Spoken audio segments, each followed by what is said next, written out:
Hello दोस्तों, नमस्कार। मैं Ram Shukla, RCM business consultant, आपके खर्चे से आपको पैसे कमाना सिखाता हूँ और आपका अपने YouTube channel Ram Shukla official में आपका स्वागत करता हूँ और आशा करता हूँ आप लोग स्वस्थ होंगे। दोस्तों, आज के इस वीडियो के माध्यम से बहुत कुछ आपको मिलेगा। कहते हैं ना, भगवान के सामने देर है अंधेर नहीं है। ठीक उसी तरीके से सच परेशान हो सकता है बट पराजित नहीं हो सकता। आज आरसीएम को बहुत गलत तरीके से बदनाम किया गया और बहुत गलत तरीके से जी न्यूज़ वाले, ब्रॉडकास्ट वाले बहुत बदनाम किए और आज वही लोग आरसीएम का छानबीन किया था। आज उनको पता चला आरसीएम है क्या, कितनी बड़ी संस्था है। आरसीएम एक संस्था है और जिन लोगों के मन में आरसीएम और डायरेक्ट सेलिंग के बारे में भ्रांति होगी, गलत नेगेटिव थॉट्स होंगे, आज उनको एक एक क्वेश्चन का जवाब मिलेगा इस वीडियो के माध्यम से। और थैंक यू संजीव सर, जो आप जाके वहाँ पे इतना अच्छे तरीके से डायरेक्ट सेलिंग को आपने बताया। और इस वीडियो में लास्ट तक बने रहें, आपको डायरेक्ट सेलिंग से लेके एक एक क्वेश्चन का जवाब मिलेगा। कौन सी कंपनी को ज्वाइन करना चाहिए, कैसी कंपनी को ज्वाइन करना चाहिए, क्या प्रोडक्ट होना चाहिए और क्या सच है क्या गलत है, ये सारा चीज़ आपके सामने आज संजीव सर के द्वारा मिलेगा। और उस न्यूज़ चैनल के द्वारा जिस चैनल के द्वारा गलत बदनाम किया गया था रवि यूपी शर्मा जी को और आरसीएम को, आरसीएम बिजनेस या स्कैम, ये चीज़ आपको इस वीडियो के माध्यम से पता चलेगा। आप सभी का डाउट्स, आप सभी का नेगेटिव थॉट्स सब क्लियर हो जाएगा। भारत में कौन कौन से डायरेक्ट सेलिंग की अच्छी कंपनियां हैं? सर एमवे है, हर्बल लाइफ है, वेस्टीज है, आरसीएम है, शॉपनेट है, दारजुब है। आरसीएम रवि शर्मा वाली? हाँ, 25 साल पुरानी है सर, अच्छी कंपनी है उसकी। सर उसकी तो मैं आपको बताऊं, बाजार से सस्ते प्रोडक्ट है। उस कंपनी ने इतनी रिसर्च करी हुई है। अगर बाजार में साबुन 50 की है तो उसकी 35 रुपए की है। मैं रियली आपको बता रहा हूँ। आप भी कह रहे हो उसका प्रोडक्ट अच्छा है?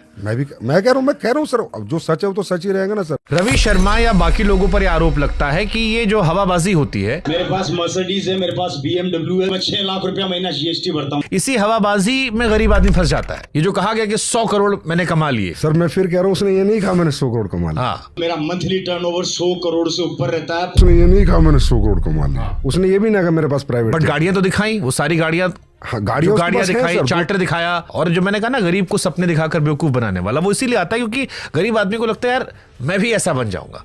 सर हम सपने दिखाते हैं। मैंने कहा सपने दिखाने की एवज में हम गरीब आदमी से कुछ 1 रुपया भी नहीं लेते और हमारे यहाँ सपने लोग पूरे भी करते हैं। रवि शर्मा भी उन्हीं में से जिसने सपने पूरे किए। हाँ, मैं कहता हूँ कि उसका जो एक्सप्रेस करने का तरीका है वो इतना सही नहीं था, ये मैं भी मानता हूँ। और इसके लिए हम लोगों ने भी, जैसे हम एसोसिएशन का प्रेसिडेंट हूँ मेडिसिआई का, तो हमने भी एक गाइडलाइंस बनाई है कि अगर कोई व्यक्ति सफल हो जाए तो उसे अपने आप को कैसे एक्सप्रेस करना चाहिए। वो कलात्मक था थोड़ा, लेकिन उसने ऐसा कोई बात नहीं की। तो जो नया आदमी आपको सुन रहा होगा और वो जो इसके स्कैम वाले प्रोसेस होते हैं, जो स्कैम वाले होते हैं, क्योंकि आप खुद मान रहे हो कई जगह स्कैम आपके यहाँ है, उस स्कैम से बचने के लिए क्या सलाह दो? उस स्कैम से बचने के लिए उसे ये देखना है कि ये कंपनी जो प्रोडक्ट तेरे को दे रही है, पहली बात तो यूज का होना चाहिए, तेरी नीड का होना चाहिए। ऐसा नहीं है कि तेरे को कई कंपनियां चाइना से लाके कोई ऐसा प्रोडक्ट देती हैं। मैं बता रहा हूँ सर, जो कि ये प्रोडक्ट जो उसके किसी काम का नहीं है। सबसे पहले मेरा प्रोडक्ट मेरे काम का नहीं है, क्यों दे रहे हो भाई? चाहे अपॉर्चुनिटी दो, चाहे मैं पैसे कमाऊँ चाहे ना कमाऊँ, पर प्रोडक्ट वो दो जो मैं घर में यूज कर सकूँ, वर्थेबल हो, यूजेबल हो और रियली उसकी मुझे जरूरत हो। सबसे पहला स्टेप ये है। दूसरा, कोई भी वादा नहीं होना चाहिए कि इतना करेगा, मेहनत करेगा, टर्नओवर देगा, प्रोडक्ट सेल होगा तो पैसा आएगा। और अगर प्रोडक्ट सेल हुए बिना पैसा आ रहा है, 100% स्कैम है सर, 100% स्कैम है। दुगने का वादा, 4% ब्याज मिलेगा हर महीने, 3% ब्याज मिलेगा, 8% ब्याज मिलेगा, 100% स्कैम है। अगर ये चीज़ लोग ध्यान रखें तो ऑथेंटिक डायरेक्ट सेलिंग में आएंगे। वो कामयाब होना हो लेकिन उनका पैसा डूबने का 0। क्या आप ये बता सकते हो मुझे कि कितने % लोग इसमें सक्सेसफुल होते हैं? पर इस डायरेक्ट सेलिंग इंडस्ट्री में उसके सपने जिंदा रखते हैं हम कि तुम हारो मत, तुम डरो मत। अगर तुम पढ़े लिखे नहीं हो तो भी अपॉर्चुनिटी है। क्या आप ये बता सकते हो मुझे कि कितने % लोग इसमें सक्सेसफुल होते हैं? सबसे पहले आपने कहा कि वो देखता है हर व्यक्ति मुझे बताए अपनी सफलता को प्रमोट कौन नहीं करता। ऐसा कौन व्यक्ति आज इतने बड़े बड़े कोचिंग इंस्टीट्यूट है उसके अंदर लाखों रुपए करोड़ रुपए लोग देते हैं कि मैं IAS बनूंगा, मैं IITian बनूंगा, मैं IIT JEE करूंगा, और वहाँ 5 बच्चे निकलते हैं। उन 5 बच्चों को वो कितना प्रमोट करते हैं कि देखो हमारे यहाँ पढ़ के 5 बच्चे निकले, तभी उन्हें नया बिजनेस मिलता है। मुद्दे की बात यह कि वहाँ पर उस सपने को पूरा करने के लिए कोचिंग इंस्टीट्यूट में उसका पैसा लगा था, पर इस डायरेक्ट सेलिंग इंडस्ट्री में उसने सपना हमने दिखाया नहीं है सर। उसके सपने जिंदा रखते हैं हम कि तुम हारो मत, तुम डरो मत। अगर तुम पढ़े लिखे नहीं हो तो भी अपॉर्चुनिटी है, तुम्हारे पास पैसा नहीं है तो भी अपॉर्चुनिटी है, तुम्हारे पास टैलेंट नहीं है, एजुकेशन बात नहीं करने की टैलेंट है, कम्युनिकेशन की टैलेंट नहीं है, सेल्स का टैलेंट नहीं है, तो भी हम आपको अपॉर्चुनिटी देते हैं। हम सपने जिंदा रखते हैं सर, सपने दिखाते नहीं। डायरेक्ट सेलिंग हुआ या MLM हुआ, इसमें प्रोडक्ट के बारे में हमने जितने वीडियोस देखे बड़ी कम बातें होती हैं। ज़्यादा बातें जो होती हैं वो मोटिवेशन की आती हैं, मेरा मंथली टर्नओवर 100 करोड़ से ऊपर रहता है। या मार्केटिंग पार्ट जो है वो बड़ा ज़्यादा होता है। प्रोडक्ट इसमें कहाँ रह जाता है? सर हमारी इंडस्ट्री का बेस ही प्राइमरी प्रोडक्ट है। अगर हम लोगों का प्रोडक्ट में दम नहीं होगा ना, हमें कोई एक्सेप्ट नहीं करेगा सर। मैं रीज़न बताता हूँ। आज आप किसी भी दुकान से, रिटेलर से कोई प्रोडक्ट लो और आपको अच्छा ना लगे, आप क्या करोगे? कंज्यूमर में जाकर उसकी कंप्लेन कर दोगे। एक आदमी ने कंप्लेन करी, एक आदमी ने प्रोडक्ट खरीदना बंद कर दिया, तो क्या फ़र्क पड़ेगा? आपको कोई फ़र्क नहीं पड़ेगा, कंपनी को कोई फ़र्क नहीं पड़ेगा। लेकिन हमारे यहाँ इतना क्वालिटी कंट्रोल हमें रखना पड़ता है कि अगर एक प्रोडक्ट भी हमने अच्छा नहीं बनाया, एक प्रोडक्ट खराब देने से एक बंदा बात करता है तो 10 लाख लोग उसके खिलाफ बात करते हैं। तो हम तो सबसे ज्यादा क्वालिटी कंसर्न लोग हैं सर। ये अच्छे प्रोडक्ट बनाती हैं कंपनियां, तभी चल पाएंगी सर, क्योंकि हमारा तो रिश्तेदार के पास जाना है, दोस्त के पास जाना है, उसको प्रोडक्ट देना है। अगर अच्छा प्रोडक्ट नहीं दिया तो कल डंडा लेके भागेगा, भाई मेरे को। ये जो आपकी इंडस्ट्री है इसमें कितनी % हवाबाजी है, कितनी % सच्चाई? एक चेक ला दे किसी का झूठा कि भाई इसने ये बोला इसके पास ये गाड़ी नहीं है, आप ही चलाइएगा चैनल पे, मैं बोलता हूँ। ये जो आपकी इंडस्ट्री है इसमें कितनी % हवाबाजी है, कितनी % सच्चाई है? हमारी इंडस्ट्री में सर हवाबाजी, मैं कहता हूँ जो व्यक्ति अचीवमेंट लेता है सर, वो एक, मैं कई बार मिडिल क्लास बच्चा आता है, अपर मिडिल क्लास बच्चा आता है, या कोई कम पढ़ा लिखा भी आता है, और वो भी एक अच्छा नेटवर्क बनाने में मेहनत करता है, दिन रात भागता है सर। यहाँ एक महीना लोग घर से बाहर रहते हैं, मेहनत करते हैं, उनका नेटवर्क बन जाता है। तो सर उन्होंने कोई ट्रेनिंग स्किल्स तो उनके पास थी नहीं, ना स्टेज स्किल्स थी कि how to express my emotions. तो कई बार इमोशंस में कूद फाद भी कर देता है, जोर से ताली बजा देता है, जो बात नहीं बोलने वाली है वो भी बोल देता है, मैं एक्सेप्ट करता हूँ। लेकिन वो इसलिए सर क्योंकि उसने ये सोचा भी नहीं था कि मेरे जीवन में इतनी सफलता 5 साल में, 10 साल में मेहनत करके मैं प्राप्त कर लूंगा, या मेरे सपने जो टूट चुके थे क्योंकि मैं पढ़ नहीं पाया, मेरा बैकग्राउंड स्ट्रोक नहीं था, मैं गरीब था, वो दोबारा पूरे हो जाएंगे। उस एक्साइटमेंट में वो बोल देता है। ये बात मैं भी मानता हूँ कि उसके अंदर वो इमोशन आ जाता है, क्योंकि उसके पास ऐसी कोई स्किल्स नहीं है कि how to express my emotions. हर व्यक्ति अपने अपने हिसाब से, अपने एजुकेशन के हिसाब से अपने इमोशंस को एक्सप्रेस करता है। लेकिन यहाँ पर झूठ कुछ भी नहीं है सर। यहाँ पर एक आप ला देना सर, एक चेक ला दे किसी का झूठा कि भाई इसने ये बोला इसके पास ये गाड़ी नहीं है, आप ही चलाइएगा चैनल पे, मैं बोलता हूँ इसने ये बोला इसके पास नहीं है। जो वो बोल रहा है उसके पास है, लेकिन उसका बोलने का तरीका थोड़ा गलत है, थोड़ा हवाबाजी कर दी क्योंकि उसने सोचा नहीं था कि मैं ये बन गया। ये बात मैं मानता हूँ, इसके लिए हमने भी गाइडलाइंस बनाई है। मान लो मैंने आपका प्रोडक्ट लिया, मैंने 2 आदमी को बेच दिया, उसने 2 आदमी को और बेच दिया, फिर उसने 2 आदमी को और बेच दिया, मेरा इसमें क्या मुनाफा है? वो एक मॉडल होता है सर, मैथमेटिकली, वही समझना चाह रहा हूं। मैथमेटिकली कैलकुलेशन रेमिनेशन मॉडल होता है कि आपने 2 को बेचा, मान लो आपका 10-10 हज़ार का प्रोडक्ट था, मान लो 10,000 20,000 का माल आपने बेचा तो आपको 1,000 रुपये कंपनसेशन में मिलेंगे।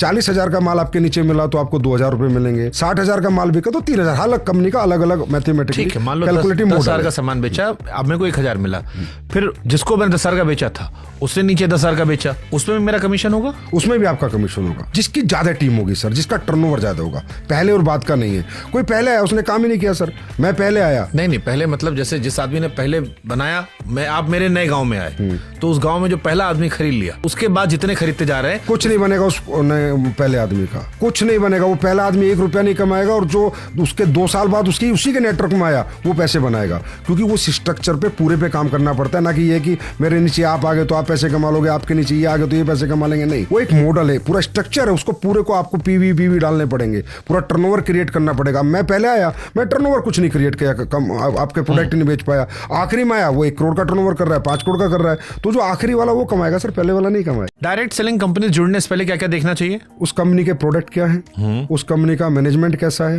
एक्सपीरियंस मैनेजमेंट है, अनएक्सपीरियंस मैनेजमेंट है। और जैसे कि आपने एक बीच में क्वेश्चन किया था, बड़े हिंदुस्तान लीवर भी डायरेक्ट सेलिंग में आगे चला गया, नहीं कर पाया काम, क्योंकि यहाँ पर वो लीडरशिप डालनी पड़ती है, स्किल्स डेवलप। ओसवाल ग्रुप ने भी की, बहुत सी बड़ी बड़ी ग्रुप आए हैं, करने की कोशिश की है, लेकिन यहाँ मेहनत बहुत है सर, बहुत ज़्यादा मेहनत है।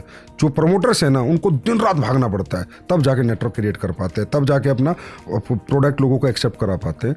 तो एक ही चीज़ देखें कि गवर्नमेंट के पूरे रूल्स फॉलो कर रही है, प्रोडक्ट के डेमो कर रही है या नहीं कर रही है, प्रोडक्ट हमारे यूज़ के हैं, नीड के हैं या नहीं है, वर्थेबल है या नहीं है। और जो प्रोडक्ट आप एक बार चाहे उसका छोटा प्रोडक्ट ले लें, कोई ज़रूरी नहीं है आप हज़ारों का लें, कोई 100 रुपये का 50 रुपये का प्रोडक्ट ले लें, जो भी कंपनी, क्योंकि यहाँ पर ऐसा कुछ नहीं है कि आपको 2000 का लेना है, 5000 का लेना है। आप 50 रुपये साबुन भी ले सकते हो, एक साबुन लेके भी यूज़ कर लें, हाँ यार इसमें दम होगा तब मैं इसके आगे बढ़ूंगा। तो ये तरीका है। आई होप आपको इस वीडियो के माध्यम से सारे क्वेश्चन का जवाब मिल गया होगा। आप लोग बहुत कुछ समझे होंगे कि आरसीएम कितनी बड़ी संस्था है और डायरेक्ट सेलिंग इंडस्ट्री कितनी बड़ी इंडस्ट्री बनने जा रही है।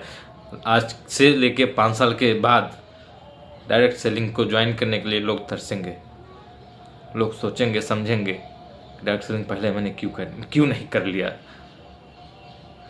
इसलिए मौका बार बार नहीं मिलता दोस्तों, मौका चांस बहुत कम मिलता है और उसको अपॉर्चुनिटी में बदलना आपका काम है।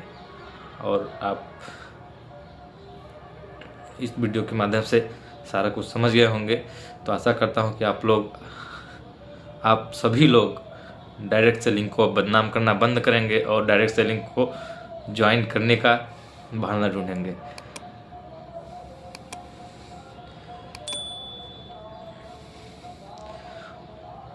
तो आज के वीडियो में यहीं तक। Thank you so much. जान के अच्छा लगा कि आरसीएम डायरेक्ट सेलिंग को बदनाम करने वाले लोग भी आज इस चीज़ को समझ पाए। और इस वीडियो को लाइक करें, शेयर करें, चैनल को सब्सक्राइब करें और बेल आइकन दबाना ना भूलें, ताकि कोई भी वीडियो अपलोड हो सबसे पहले आप तक पहुँचे और आप उसको वॉच कर पाएँ। Thank you so much. Ram Shukla official YouTube channel को सब्सक्राइब करें और वीडियो को लाइक करें।